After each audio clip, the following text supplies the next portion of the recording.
So yeah, tonight's clinic is going to be based on the basics of glide waxing, getting your skis prepared for the ski season whenever that eventually starts for us. If you want to be off of the man-made snow, or while we have the man-made snow, how to keep your skis staying kind of healthy. Skiing on man-made snow is the worst thing that you can do for your skis besides skiing off in the grass or whatever there. It is super abrasive snow. You're skiing on ice. So many of you that have been skiing already, I'm assuming if you look at the bottom of your ski bases, you're going to have some signs of whiteness or some signs of wear on your skis. That is because of the ice that you are skiing on constantly. So once we get the natural snow, your skis are going to look a lot healthier, look a lot nicer. But regardless, what I'm going to talk about tonight is kind of going over how to keep your skis healthy until we get that real stuff that comes out of the sky. So at any point during this clinic here, you can ask me specific questions about what I am currently doing, or relatively around there. But if you want, you can save the more in-depth questions like I talked about earlier until after the clinic, where I can talk about to your heart's desire whatever you have questions about. Cool? All right, so we're gonna get started here. So I got some skis behind me. These are leftover from last weekend when I was at up in Cable this last weekend, waxing for the J&Q races. So these are some of my test skis. So for these, I want to get them back to a normal level. So when I skied on dirty, crappy man-made snow, and it was really dirty and it was really crappy, cruddy, I can see on my skis I have a bunch of little like surface level scratches, surface level scrapes. Most of these I would not be worried about. I don't see anything in here that I would be too worried about. I mean, from your guys' view, you probably can't see anything on here, which is a good thing. If you could see a scratch from where you guys are sitting, that's something that probably would require a stone grind. But if you can't see it from 10 feet away like you guys currently are, waxing it out, it'll be perfectly fine. So, so some of that stuff there, and cool. And I should get my iron up and running.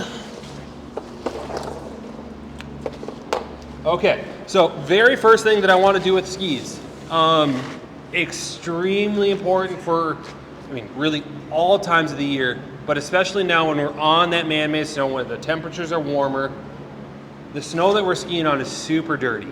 So every time you ski on it, there's a lot of dirt, a lot of debris, a lot of gunk. If you are classic skiing, or if you're on skin skis and you're skiing in those tracks, people are using clister. So you are skiing over remnants of other people's clister that gets on your base. And you'll see, I might even have it on some of my classic skis from the weekend. I actually don't see any. So, but sometimes you'll see clister on your skis that you want to get off on the glide zones. So it's really important to take all that dirt, all that gunk, all that stuff off, the clister off of your skis before you decide to iron in stuff into your skis. So what we're going to talk about right away is just that ironing process, but the cleaning process specifically. So grabbing a glide cleaner. So I got mostly Rex products here tonight, but with this, the glide cleaner, this is going to be a 2-in-1 cleaner. So there's certain companies that will have specific glide cleaner, specific glide waxes. Other companies will have a kind of a 2-in-1 product. So Rex, their glide cleaner is a 2-in-1 product, which means that there is a cleaner and there's also a paraffin in there as well. So as you are cleaning the ski, you are also adding a harder paraffin to that. So for those that know the Rex lineup, G41 is a hard paraffin. I will be talking about that later. Glide cleaner is basically a diluted form of that G41. So the paraffin that's in here is very similar to G41. It's a very hard paraffin, but there's just less of it. So what this does is it will clean your ski and then also wax it at the same time. I've actually used glide cleaner as a race wax before in very cold conditions. It can work really well. So like think single digits, even maybe slightly below zero. this can work as a race wax, interestingly enough. So what I do with Glide Cleaner is I will apply it to a fiber cloth, fiber towel. You can use a shop towel, really a t-shirt, a rag. The only thing I really wouldn't say to apply to is Fiber Tex, which is the green stuff you might use for your kick zones. It's gonna maybe scratch up the base a little bit. And I'm not a big fan of Fiber Lean, because if you're to do this with Fiber Lean, you're gonna get everything wet. So, so this will be able to apply it. And what I do with this Glide Cleaner is I will do a two-step glide cleaning process. So I will apply it while wet. I will take my cleaning brush, which I will be using a copper brush for this, and I'll explain why in a little bit here. But I will brush it off while it's still wet, and then take a secondary cloth, and let's just see how dirty these bases were. Kind of gross. So you guys can all see that. This is, that's what I was skiing on all weekend long. So I don't want to iron this back into the ski. I want to take this out as much as I can before I iron my ski. So next thing I'm going to do this again. Apply it.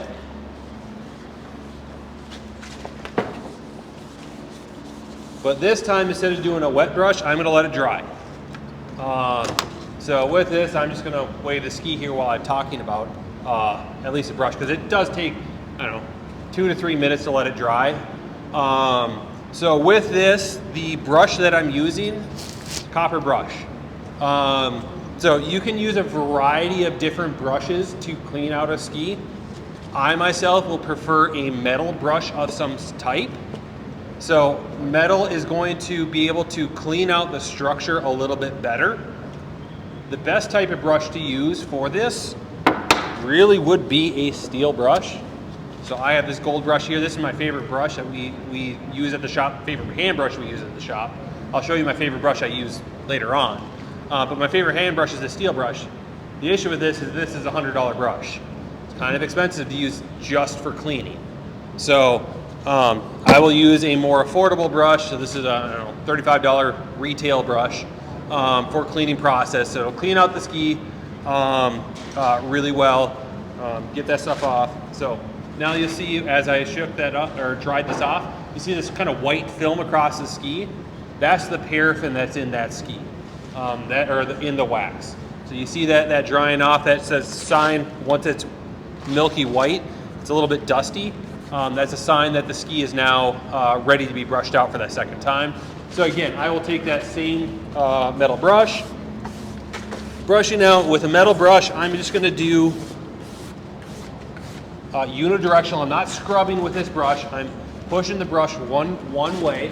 And then what I will also do is I will always make sure I'm having the brush in the same direction at all times. So for me, myself, I don't put an arrow on this brush just because I know when I'm holding it, I want to be able to see the red creek. So I don't do that, but now I do have a no one's going to be able to see it, but there is a silver Sharpie on here that says brush this way. The reason why we are wanting to do that is that these metal brushes are going to eventually, over time, start to bend in one direction. And I want that. That's good that they're bending in one direction. So for this, if I'm holding it this way, they're going to be bending down. And over time, that's great.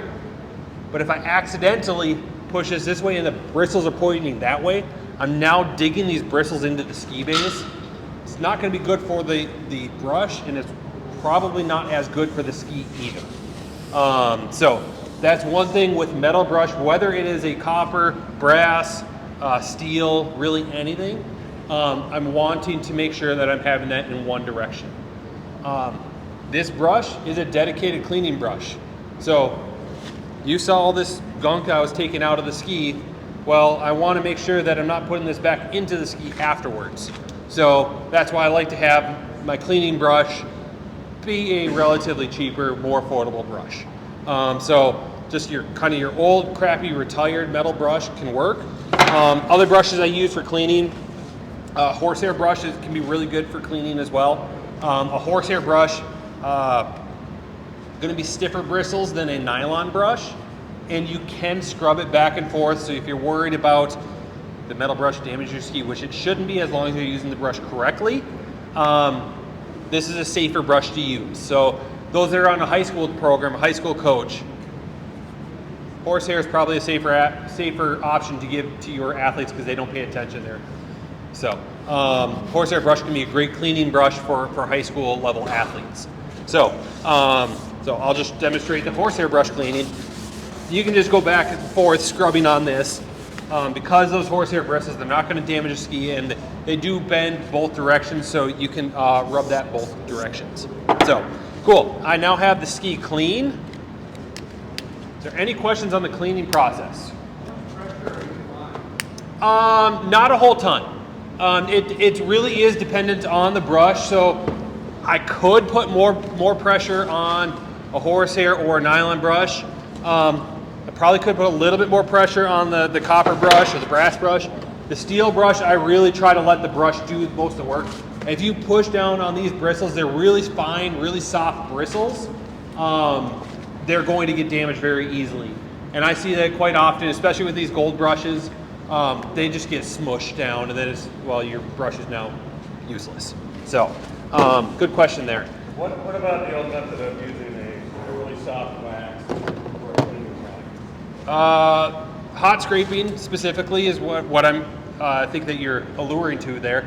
Hot scraping is something I very much try to have people avoid. The reason being, so hot scraping or warm scraping or putting in a soft wax of any type, what that is going to lead to is your bases in the moment after that you're waxing, the bases are softer because they're warm. If you are scraping that warm base material and your scraper bends just a little bit, or you put a little bit more pressure on the right side or a little bit more pressure on the left side of the groove, your base is not going to be flat anymore.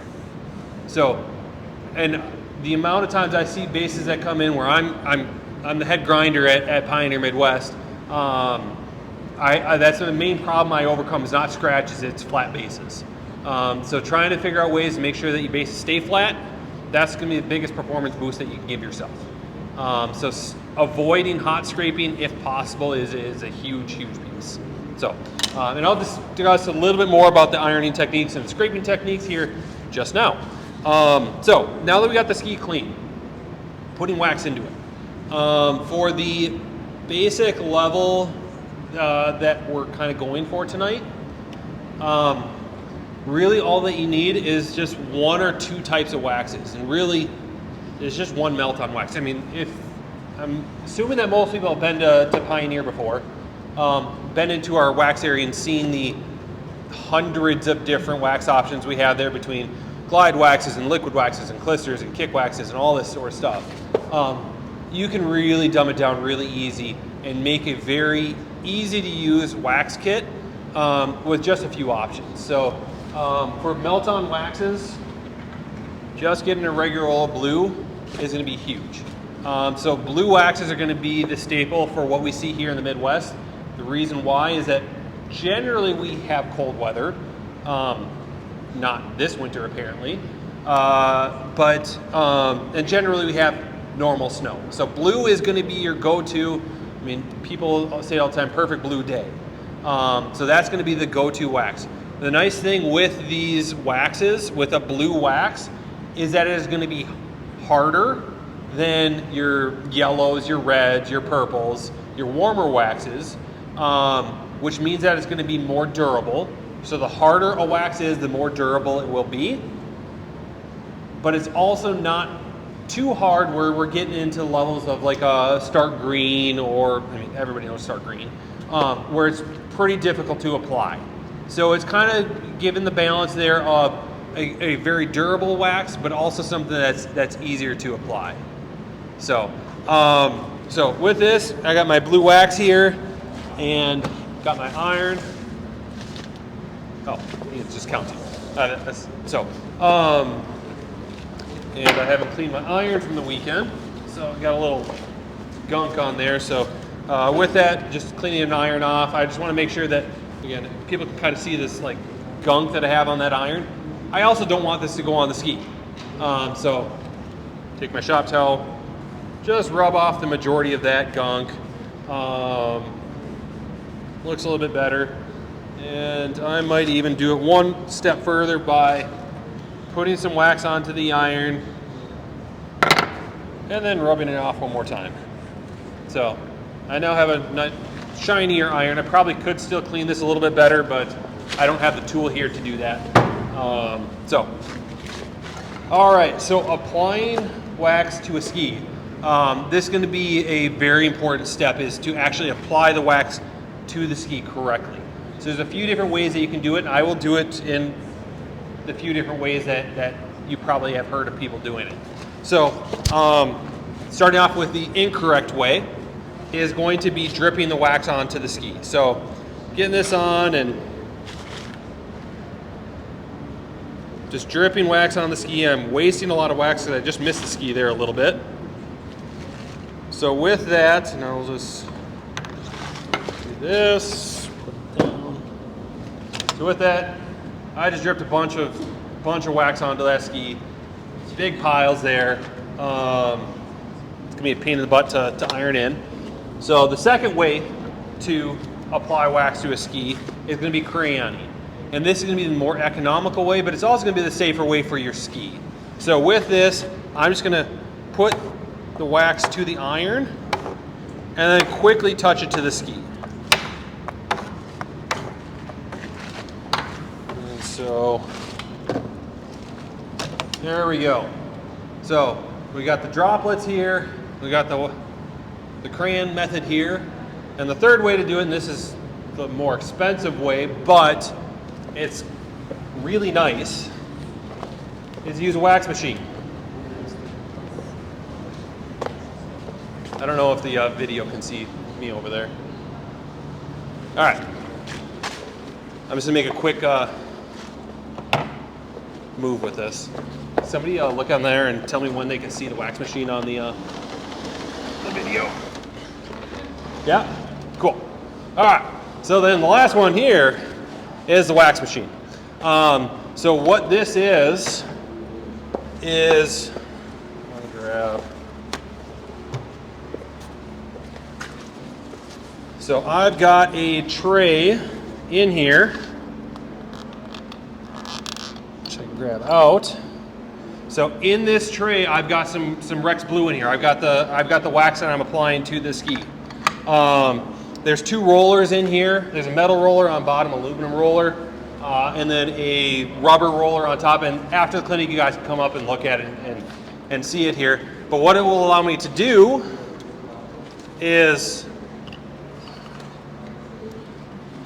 and the first time that I'm using it in a while, I had to do a second pass because it doesn't give me enough thickness there. So I just got a very thin layer of Rex Blue applied to that ski in a fraction of the time and a fraction of the amount of wax that I'm using there. So with that, so I got three different things here on the ski. Put that off to the side. And now I'm just gonna iron this ski, and I'll iron all three sections, and you'll see why each section is a little bit nicer than the other.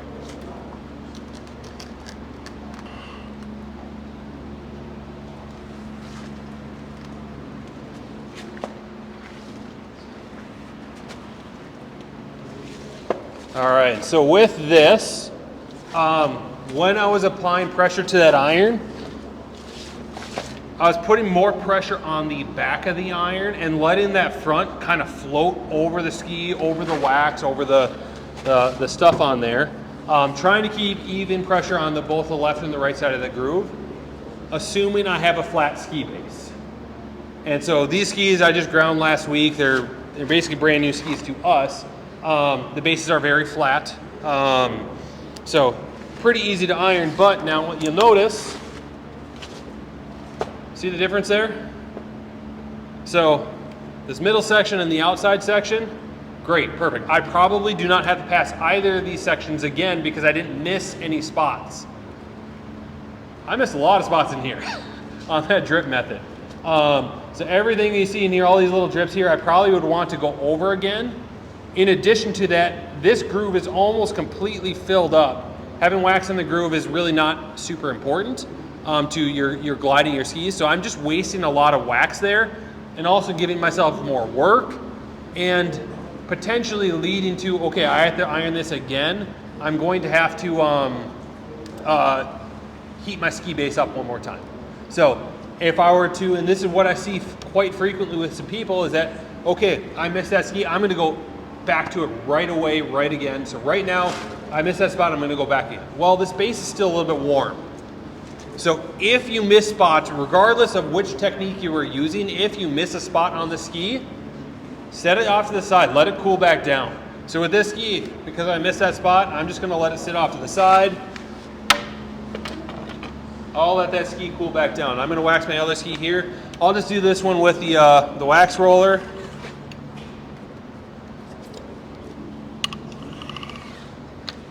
There, just nice, even. A little too fast on that one. That's better. And then,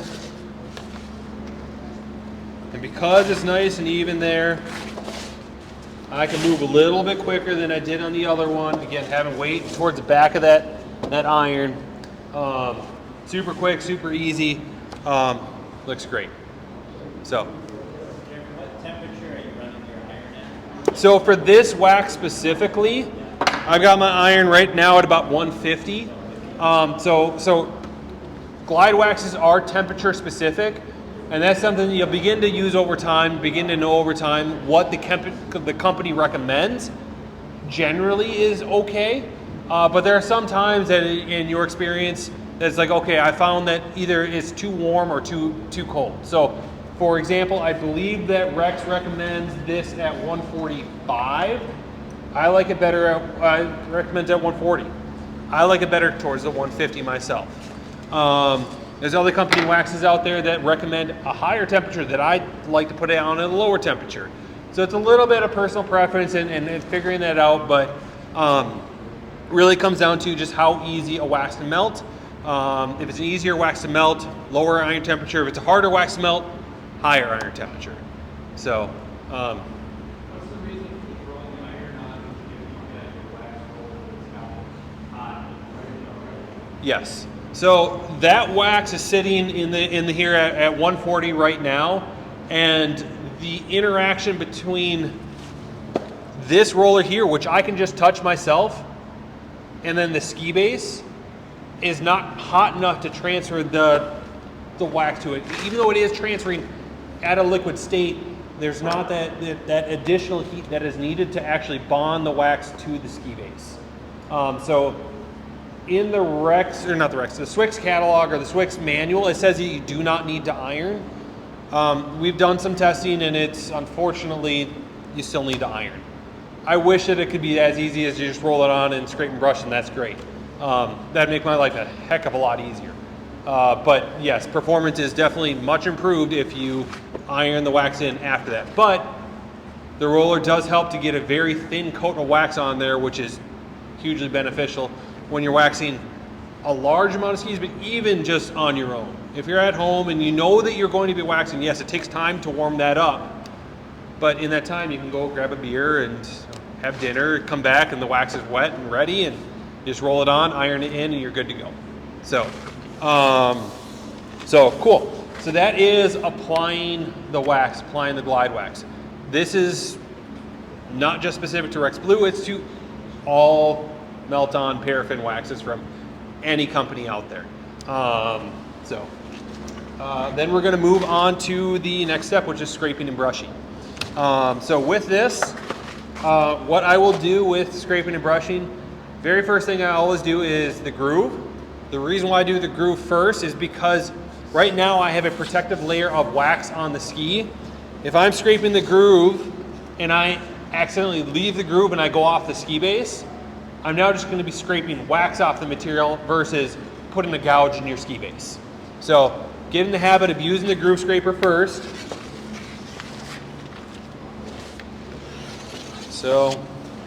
there before going to the scraper.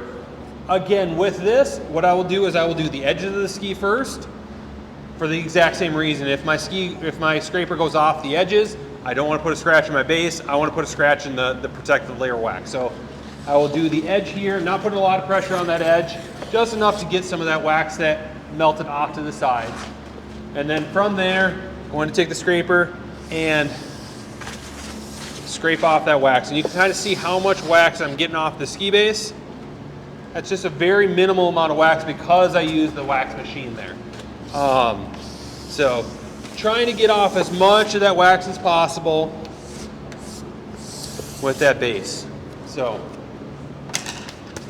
from here, I will move on to brushing. Now I'm going to demonstrate two different types of brushing. What is it that's coming off when there's like black pieces in the wax? So if there is black pieces in the wax, and the question was what is coming off if there's black pieces, that is actually some, depending on the wax, if you're using a black wax, it might be the wax itself. But depending on what's going on is that it is potentially some of your base material coming out. Or it could be dirt from your previous thing. So signs that why that happens is that you're either potentially using too hot of an iron, too soft of a wax with too hot of an iron, or just unhealthy base material. Regardless, all of those are showing that you are somehow damaging your base material. That can be fixed with either proper iron temperature, proper hardness of wax, or if you've already damaged your base, well, you can bring it back to us and I'll fix your mess with a stone grind. So if you have any questions, if your bases are damaged, bring your skis into the shop at any point, and any one of our employees can take a peek at them and make sure, like, hey, like your skis still look good. Maybe let's try to have you doing this instead of that to remedy that issue. So, but cool. So scraping that off, that's good. Now I'm going to show you hand brushing. Quick question, when you're scraping, like the can this way, right? Yes. Yep, tip to tail with a scraper. Does it make a difference? Some people go this way, you know what I mean? Yeah, so I've seen people do this before. It's just technique a little bit. I don't know, as long as you're doing tip to tail, just getting off the majority of that wax. I don't see a way that you could really super damage your ski unless you're like reefing on the scraper, like pushing down and like making a cut in your base, or you'd have to be doing something really wrong to really screw up the scraping process. So, so cool. So hand brushing. So once I scrape the majority of that wax off, you'll still see that there's, I mean, it's hard to see, but there's some left in there, especially in the structure of the ski. So if you look at a microscopic level of the ski, there's a lot of mountains and valleys in that ski. And what I did is I just cleared everything off. So imagine the Midwest here with our glaciers back in the Ice Age. It scraped off everything and left all those lakes. Well, now I have a lot of lakes and rivers of wax in here, and I want to now clean all that stuff out.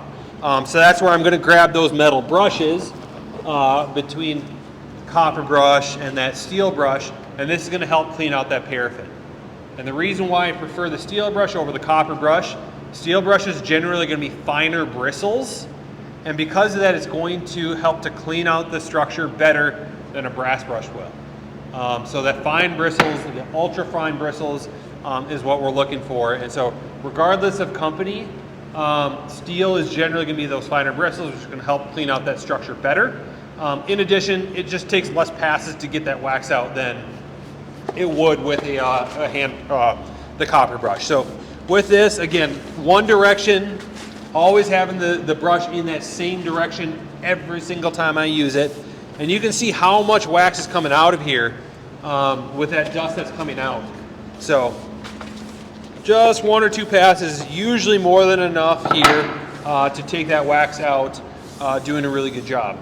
So that is on a standard blue wax. If you were using something like a stark green, super hard, crappy wax to get out, while this is a nice thing, what I will actually do right away is I would take a horsehair brush, those stiff bristles, And with this, I will scrub, try to get the majority of that, or some of that wax off that I missed with the scraping process, because scraping green wax is hard. And then I will move to that steel brush. The very last thing I do though, after doing that steel brush, nylon brush. So this is gonna be your polishing brush here. So this is gonna make the ski look nice and shiny and actually make it move fast.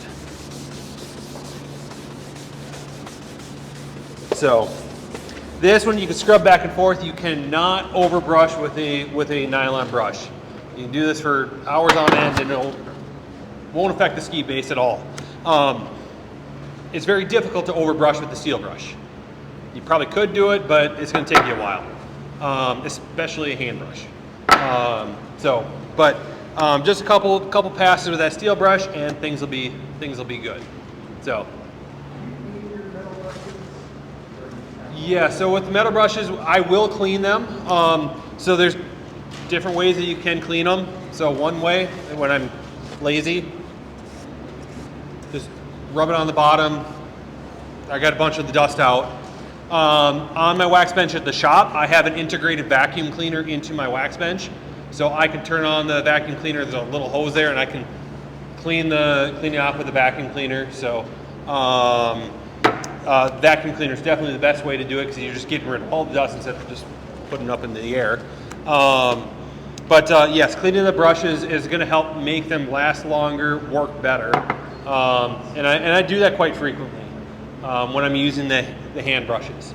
But I am infrequently using hand brushes at the shop. And I'll show you why. So I'm going to grab the second ski. I'm not going to go over this again. I would need to if I really wanted to make sure that this is going to work well, but I'll be waxing these again at the shop later to get them all at the same level. But I'll go over that scraping and brushing process, but in the way that I would do it at the shop.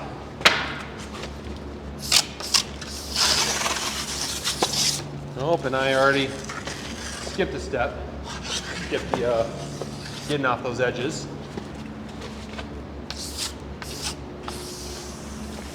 So getting that off, but the way that I do it at the shop is rotor brush. So with this, I've got a steel and a horsehair combi brush. This is from Red Creek. This is my favorite brush that we use in the shop. It's also one of the more expensive ones, but with this, I can do the horsehair, steel, back to horsehair, and now this ski is perfectly scraped and brushed with very little effort. The nice thing about this is that if I do a really lazy job with the scraper, that's going to clean up my laziness. I was debating, I know I talked to you guys about a competition earlier, about a competition that I was going to do here. I did one a few years ago with an athlete at Stratton Mountain School who's he's now currently a professional racer at SMS. I won't mention his name, but he had some pretty good races in Alaska last weekend. But when he was a sophomore or junior in high school, thought he could scrape and brush a pair of skis back faster than me. I'm like, sure, let's see it. So he gets out all his tools and he scrapes and brushes and timed it, and he did it in, I think it was like 26 or 28 seconds, which is pretty good for a singular ski. Pretty quick. And then I come out and I take out my drill. He's like, what? No, you can't use that. You can't do that. And I think I did it in 12 seconds, one ski. And then I just walked away, and yeah, he was complaining the entire time. So yes. But with the amount of skis that I'm using, this helps speed up the process, but I can also do a better job with the rotor tools. I'm able to get more of that wax out. That's the biggest thing that I notice as being the difference between an okay wax tech and a good wax tech is going to be the scraping and brushing. And it's not about which wax you are using on which day or how good you are at ironing or anything that. It's how good you are at scraping and brushing. So None of those drills have 2 speeds, so you're using low or high speed? I'm using the high speed. So that is a good question because I believe, at least I've seen that there is, if you go too low a speed, you're not getting enough of that material out. And if you use a corded drill that gets up to, I think this one has at the high speed is 2,000 RPM. Those corded drills can get up to like 3,000, 3,500 RPM. That scares me a little bit with the brushes, especially the steel brush. That can create some heat and maybe some issues down the line. So around 2,000 RPM is a good safe place to hit there. So variety of brushes. We sell so many different kinds, and I use more than just that. But that one is my favorite for the vast majority of the work I do is a steel and a horsehair. So now the ski is nice and clean with that hot wax. So this is the supplementary step. The hot waxing is that supplementary step that isn't necessarily required for glide waxing and getting your skis at a good level, but it's highly recommended, especially in the conditions that we have now with all the man-made snow, all the abrasiveness that we have out there. Hot waxing your skis with the iron and doing this process is really going to help out with that durability of everything you put on top of that.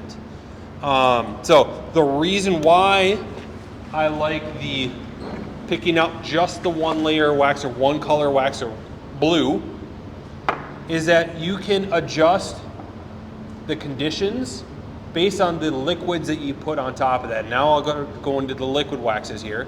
But this blue covers just normal winter conditions. But let's say we're on man-made snow. Well, 4 waxes here. Man-made snow. The conditions that we're using right now, G41 from Rex, this is awesome for man-made snow. Abrasive, crappy, cruddy snow. This is a super hard wax, very durable wax. It also works great in cold conditions. So in January when we hopefully have snow, but then the temperature goes down to 0 degrees, this is also a very good wax. Next week when we get that fake snowstorm or the real snowstorm, right? G21G, this is for new snow. If we want warm snow, boom, G11. And then just more of the same, you're just touching up with another blue there, increasing that speed. So the nice thing with this, and this can be done again with any line of waxes, any company of waxes, they will have the melt-on and then the liquid forms. But what you do is you just pick out that regular blue as your everyday wax that you're putting on your ski, and then you layer it with your wax of the day, the liquid wax. That's going to help out with that extra little performance, but also it's going to make it so that way, okay, I'm not waxing this with a melt-on every single day, every single time I go out.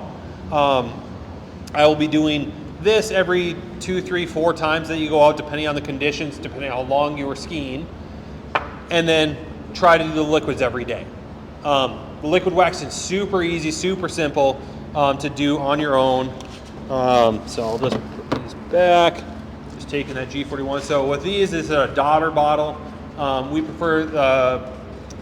prefer the dauber bottles over the sprays myself, but everybody has their own personal preference on the specific application method. But with this, you'll just want to prime that sponge top. So I know that the companies that sell the dauber bottles, Rex, Star, Swix, we just got a delivery of Swix daubers today for the first time. Start, I believe, has some dauber bottles, but it is a nice, easy way to do. And with that, you can kind of see how as it's drying, it'll leave that white film, just like the glide cleaner there.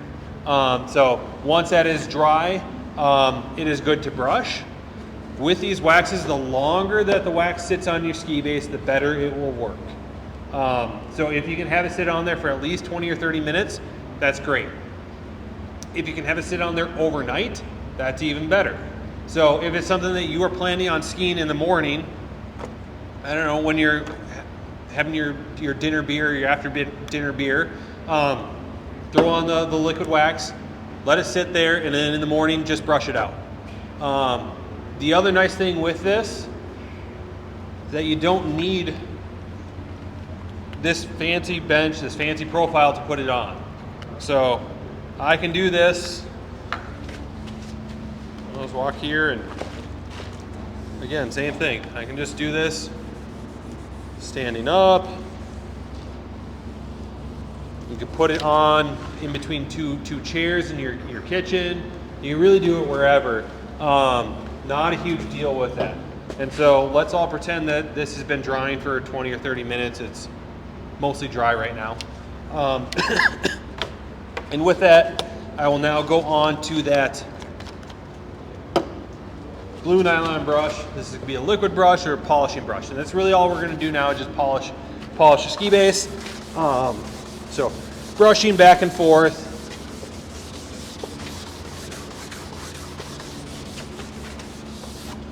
And this ski is now good to go. So I'd be happy with this. This is a nice shiny ski base. Great for the conditions that we'll be seeing here in the Midwest, or for the foreseeable future, unfortunately, because I now put on that liquid blue and the G41 liquid. So great for man-made snow. I would do that to both skis there. Things will be good to go there. So horsehair versus polishing out the liquids? yeah, so horsehair versus the liquid, versus the nylon after polishing, or not after polishing, after applying the liquid. The nylon brush is going to do a better job of polishing than the horsehair brush will. The horsehair brush is good at like cleaning the ski base, doesn't do a great job of polishing. So what I consider the horsehair brush is to be like a jack of all trades brush, where it does a little bit of everything but nothing really well. So it will kind of clean the base, it'll kind of polish, but it doesn't do both well. Versus the nylon brush doesn't really clean the base at all very well, but it does give it a good polish. And then a metal brush, this won't polish anything, but it will clean stuff really well. So it's kind of why having the different brushes in there is nice and important. If you were to just have two brushes, it would be a metal brush of some type and then a nylon brush. If that were to just be two. But having all four is kind of a nice to have your cleaning brush, dedicated cleaning brush, your dedicated paraffin brush, your dedicated to help you out with stark green, and then some other circumstances, and then your dedicated polishing brush. So, I have nylon polishing brush, is that a medium stiffness or a little soft? This is I think that this one specifically is a little bit harder. I actually prefer the harder bristles. They will do a little bit better job of polishing in my mind, whereas the softer brushes, they kind of just muddle things around a little bit. They will eventually polish, but it does take a bit more work. So each company has different nylon brushes. There will be soft brushes and stiff brushes, and each company will have the colors associated being backwards potentially. So from Red Creek, their blue brush is actually a little bit stiffer than their white brush, but from Swix, their blue brush is softer than their white brush, and so it's all dependent. You can't just go by the color of the brush. It's more by that stiffness there. So. So comparing like the liquid and just like the regular wax, Yep. which one lasts longer or like performs better? Yeah, so between the hot wax and that liquid wax, generally, if you're doing just a one coat to one coat, they'll be roughly the same. But the issue is that if you do only hot wax or only liquid, the only hot wax will definitely win out, 100% of the time. And the reason being is that in the liquids, there's paraffin in here, there's paraffin content in here. There's also a solvent in here. To keep the paraffin, to keep the wax into a liquid form, there's that solvent. Over time, the solvent, and it doesn't matter which company it is, that solvent is a little bit harsh on the ski base and will over time tend to dry out that base. So that's why supplementing with a hot wax is definitely beneficial. And unfortunately, what we see is that on the higher end skis with the nicer base materials, that's where it is more beneficial to have the nicer wax, the melt-on waxes. The cheaper skis with the cheaper base material, I don't really notice much of a difference between just using liquid waxes or just using hot waxes. So if you have more of an entry-level ski, liquid waxes are great. Hot wax will help out to some extent, but not as much as what the liquid waxes will. But if you're on Speedmax, S-Lab, whatever, one of those top-end skis, getting some hot wax in your ski is definitely going to help extend the lifespan of your ski. So we'll do one more question here, and then we'll take a quick break, get refills, and then we'll do more in-depth questions and maybe that competition.